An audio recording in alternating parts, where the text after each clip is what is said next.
port du voile et le débat créé récemment par la commercialisation par certaines marques de vêtements à destination des femmes musulmanes. Non, ce n'est pas un phénomène de mode.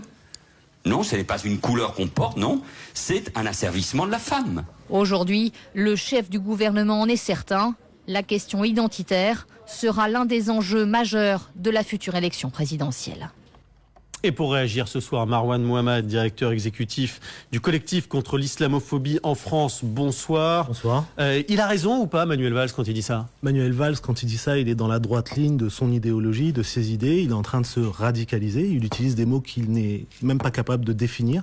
Et donc, il met l'incendie au pacte citoyen français. Il est en train de se radicaliser, vous nous dites ce soir. Vous avez conscience, évidemment, du mot qui est extrêmement connoté. Totalement. Et c'est pour ça que je l'utilise à dessein. Parce que le problème, à mon avis, dans la société française aujourd'hui, et notamment dans l'espace public, c'est que dans l'espace médiatique et politique de notre pays, on s'autorise désormais à dire des choses qui sont dans l'outrance. On a des ministres qui sont actuellement en fonction au gouvernement, qui font des déclarations, je cite, sur les nègres américains qui seraient pour l'esclavage, sur des femmes voilées. C'était une maladresse. Elle s'est excusée depuis, Laurence Rossignol, là-dessus. C'est pas une maladresse. Elle est revenue sur le qualificatif en d'abord confisquant la parole des premiers intéressés, et puis ensuite pour confirmer la marginalisation d'un autre groupe dans la société, à savoir notamment les femmes voilées, dont Manuel Valls, pas plus tard qu'hier, nous disait qu'elles étaient asservies.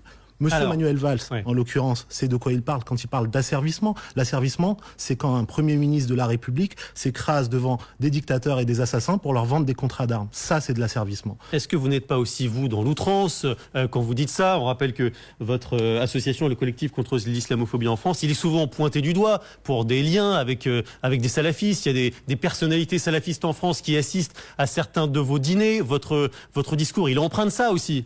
Est-ce que les salafistes ne sont pas eux-mêmes radicalisés? Vous le reconnaissez, ça, ou pas? On est dans une démocratie. Dans une démocratie, la règle, c'est la loi. Et donc, tant que quelqu'un n'a pas été condamné ou n'a pas été fautif dans ses discours ou dans ses actions, on considère qu'il est libre et innocent jusqu'à preuve du contraire. C'est pas un peu facile, ça, quand même? Il y a des propos, parfois, qui vous choquent forcément. Quand l'imam de Brest, l'ancien imam de Brest, dit que les enfants qui écoutent de la musique vont être transformés en porc, me dites pas que ça vous choque pas. On est autour d'une table et on est tous avec des opinions différentes sur des sujets différents. Le pari de la démocratie, c'est de croire qu'au sein d'une population aussi diverse que la population française, on peut coexister, on peut vivre ensemble sans être tous alignés sur les mêmes positions les uns et les autres. Donc je peux participer à une réunion avec des gens avec lesquels je ne suis pas du tout d'accord, des gens qui sont d'autres partis politiques ou d'autres opinions. Vous n'êtes pas d'accord, pour que les choses soient claires, vous n'êtes pas d'accord avec les salafistes qui disent ce genre de choses? Vous n'êtes pas d'accord avec les frères musulmans? Alors, sur les positions des uns et des autres, sur la base des discours, il y a un certain nombre de choses avec lesquelles je suis totalement pas d'accord. Que ce soit dans l'approche du vivre ensemble, que ce soit dans la manière de considérer les gens qui sont d'autres religions, que ce soit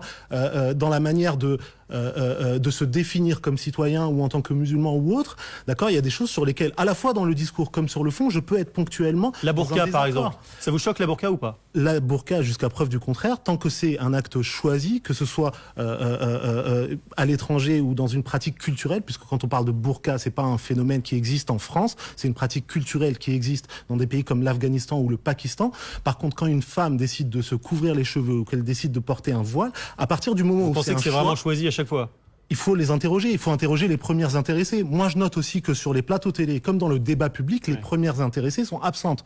Donc, ma position, c'est la suivante. À partir du moment où une femme est libre, comme elle est censée l'être dans notre démocratie française, qu'elle choisisse de porter une jupe, un pantalon, un foulard ou un t-shirt, c'est son choix. Et ce n'est pas un féminisme que de considérer qu'il faut leur dicter les modalités de leur manière de Refuser de serrer la main d'une femme, ça vous choque ou pas?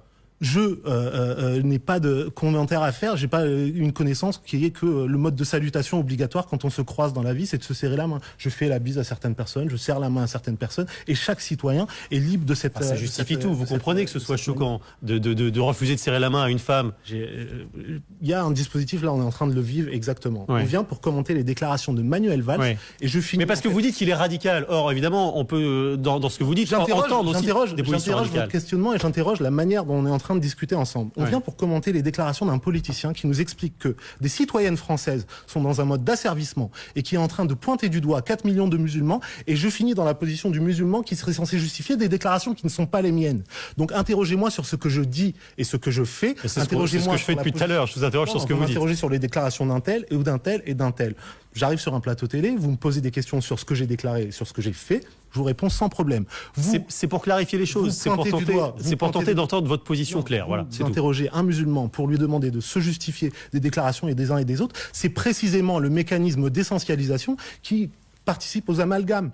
Donc si vous avez un intérêt dans la position de l'imam de Brest, vous l'invitez sur ce plateau télé, vous lui posez des questions. Si vous vous demandez ce que pensent les femmes qui portent le voile intégral ou le voile simple, vous les invitez ici puisqu'elles sont les premières intéressées. Et si vous me posez la question en tant que responsable associatif de quelle est la portée des discours de Manuel Valls, je vous dis qu'elle participe à la stigmatisation des musulmans en France et qu'elle est indigne d'un Premier ministre. La vraie question aujourd'hui, c'est celle de la question sociale, de la question économique, de la question environnementale. Et peut-être que ce chômage, il suffirait de dire à Manuel Valls qu'il est islamique pour lui motiver, pour lui inciter justement à s'en occuper, à les gérer, puisqu'apparemment, il n'y a que le problème musulman qui lui intéresse aujourd'hui. Merci Marwan Mohamed pour être venu ce soir dans la newsroom sur LCI. On va parler maintenant d'un tout autre sujet.